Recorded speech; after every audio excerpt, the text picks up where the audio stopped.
पूरे वर्ल्ड में जितनी इलेक्ट्रिसिटी जनरेट होती है उसकी 64% थर्मल पावर प्लांट अकेला जनरेट करता है। और इस प्लांट की जो बैकबोन है उसका नाम है steam turbine. Thermal power plant ही नहीं, इसके अलावा nuclear power plant, diesel power plant में भी स्टीम टरबाइन का ही यूज होता है। हाइड्रो प्लांट में भी टरबाइन यूज होता है, लेकिन वह कुछ अलग टाइप का होता है। एयरप्लेन, हेलीकॉप्टर, फाइटर जेट, इन सब की बैकबोन एक टरबाइन ही होता है। थर्मल प्लांट की स्टीम टरबाइन की डिजाइन कुछ इस टाइप की होती है। बीच में स्टीम आती है, वह दोनों साइड में डिस्ट्रीब्यूट हो जाती है। टरबाइन की ब्लेड का शेप कुछ इस टाइप का होता है। यह ब्लेड एयरफॉइल मैकेनिज्म को फॉलो करते हैं। जब ब्लेड से स्टीम फ्लो करती है तो ब्लेड के एक साइड में हाई प्रेशर और दूसरी साइड में लो प्रेशर क्रिएट होता है, जिसकी वजह से ब्लेड को लिफ्ट फोर्स मिलता है और यह लिफ्ट फोर्स टरबाइन को रोटेट करवाता है। जो स्टीम बॉयलर से टरबाइन के पास आती है उसका टेम्परेचर 550 डिग्री सेंटीग्रेड होता है। जब ये स्टीम टरबाइन की ब्लेड से टकराती है तो अपनी एनर्जी टरबाइन में ट्रांसफर कर देती है। स्टीम एक फ्लूइड है और यहाँ पर स्टीम की फ्लूइड एनर्जी मैकेनिकल एनर्जी में कन्वर्ट हो रही है। जब स्टीम बॉयलर से टरबाइन के पास आती है तो इसके पास बहुत हाई स्पीड होती है, हाई टेम्परेचर भी होता है और बहुत सारा प्रेशर भी। जब स्टीम टरबाइन ब्लेड से होकर निकलती है तो स्पीड, प्रेशर और टेम्परेचर तीनों ही रिड्यूस हो जाते हैं, क्योंकि यहाँ पर स्टीम की एनर्जी टरबाइन में ट्रांसफर हो जाती है। इसलिए इन ब्लेड के आगे स्टेटर ब्लेड होती है जो फिक्स होती है, यह रोटेट नहीं करती है। इन ब्लेड का काम होता है स्टीम को गाइड करना और साथ में ही स्टीम की स्पीड जो कम हुई है उसको वापस बढ़ाना, ताकि आगे के जो रोटर ब्लेड हैं उसको स्टीम स्पीड में मिल सके, जिससे वह रोटेट कर सके अच्छे से। यहाँ पर हर रोटर और स्टेटर ब्लेड स्टीम से एनर्जी निकाल लेते हैं, जिसकी वजह से इसकी स्पीड को तो स्टेटर ब्लेड इंक्रीज कर देते हैं, लेकिन प्रेशर और टेम्परेचर रिड्यूस होता जाएगा जैसे जैसे स्टीम आगे बढ़ेगी वैसे वैसे। इस तरीके से स्टेटर और रोटर का सेट एक के आगे एक लगे रहते हैं, लेकिन जैसे जैसे आगे बढ़ते जाएंगे वैसे वैसे ब्लेड की साइज इंक्रीज होती जाएगी। यदि फर्स्ट एंड लास्ट ब्लेड की साइज देखें तो इसमें बहुत ज़्यादा डिफरेंस है, क्योंकि प्रेशर वॉल्यूम के इन्वर्स प्रपोर्शन में होता है, जिसकी वजह से प्रेशर जैसे जैसे रिड्यूस होता जाएगा वैसे वैसे वॉल्यूम बढ़ता जाएगा। सेम ऐसा ही स्ट्रक्चर टरबाइन के इस साइड में तैयार किया जाता है, क्योंकि जब एक साइड का टरबाइन रोटेट करेगा तो यह एक साइड में फोर्स लगाएगा, जिससे टरबाइन अनस्टेबल हो सकता है। इसलिए सेम ही ऐसा सेटअप दूसरी साइड में तैयार किया जाता है ताकि यह स्टेबल रह सके।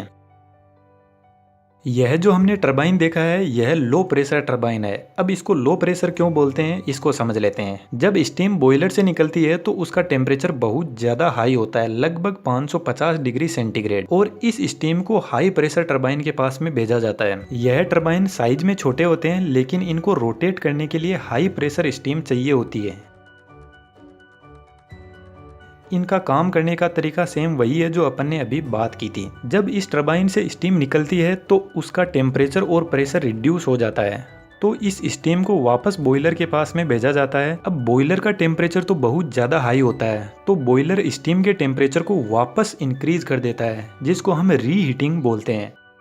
अब इस हीटेड स्टीम को इंटरमीडिएट प्रेशर टरबाइन के पास में भेजा जाता है। इसका काम करने का तरीका भी सेम वही है जो हमने अभी बात किया था। अभी जब इस टरबाइन से स्टीम बाहर निकलती है तो इसका टेम्परेचर, प्रेशर, स्पीड सब कुछ डिक्रीज हो जाता है, और अब इस स्टीम को हम वापस बॉयलर के पास नहीं भेज सकते, क्योंकि यदि बॉयलर के पास भेजा तो बॉयलर की एफिशिएंसी डिक्रीज हो जाएगी। इसलिए स्टीम को लो प्रेशर टरबाइन के पास में भेजा जाता है, जिसको अपन ने अभी देखा था।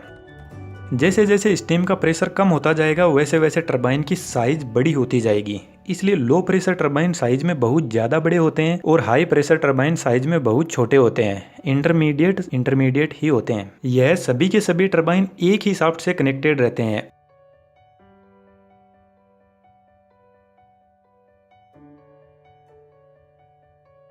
और इनकी शाफ्ट को जनरेटर से कनेक्ट किया जाता है। यदि आपको पता हो तो हमारे इंडिया में 50 हर्ट्ज की फ्रीक्वेंसी होती है। यदि आप कभी पावर प्लांट में गए हो, और यदि पावर प्लांट में नहीं जाना हुआ तो पावर हाउस में गए हो, तो वहाँ पर बहुत सारे पैनल लगे रहते हैं, और उन पैनल में एक मीटर होता है जो एवरी सेकेंड फ्रीक्वेंसी को मेजर करता है। उनमें फ्रीक्वेंसी का वेरिएशन बहुत कम होता है। यदि हमारी 50 हर्ट्ज की फ्रीक्वेंसी है तो 49.9 या 50.1, बस इतना सा फ्रीक्वेंसी आगे पीछे हो सकती है। अब यहाँ पर एक इंटरेस्टिंग बात यह है कि स्पीड का एक फॉर्मूला होता है, n = 120 f/p।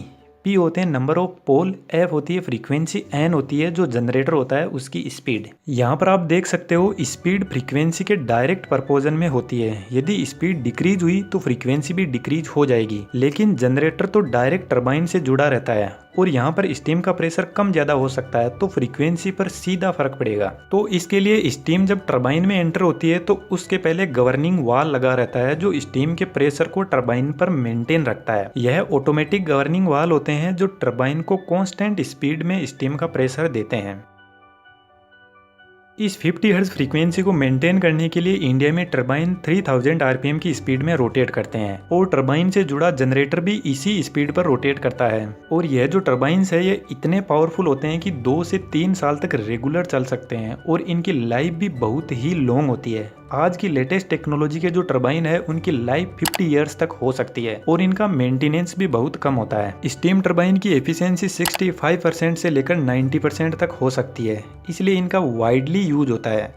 स्टीम टरबाइन को हाई क्वालिटी की स्टीम चाहिए होती है, जिसका मतलब है कि पानी में इम्प्योरिटीज नहीं होनी चाहिए। अदरवाइज पानी की इम्प्योरिटीज टरबाइन की ब्लेड्स पर फ्रिक्शन बढ़ा देगी, जिससे टरबाइन की एफिशिएंसी डिक्रीज हो जाएगी।